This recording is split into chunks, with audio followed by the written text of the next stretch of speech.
બાળકો જ્યારે તોફાન કરે ને અને માતાઓને કામ હોય ને ત્યારે આપણે શું કરીએ? અત્યારે મોબાઈલ આપી દઈએ.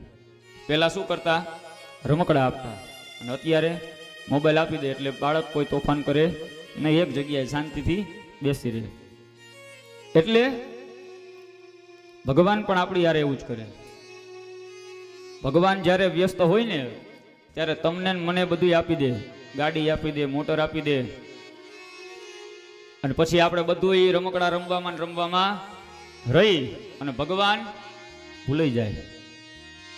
તું રંગાઈ જાને રંગમાં, તું રંગાઈ જાને રંગમાં, સિતારા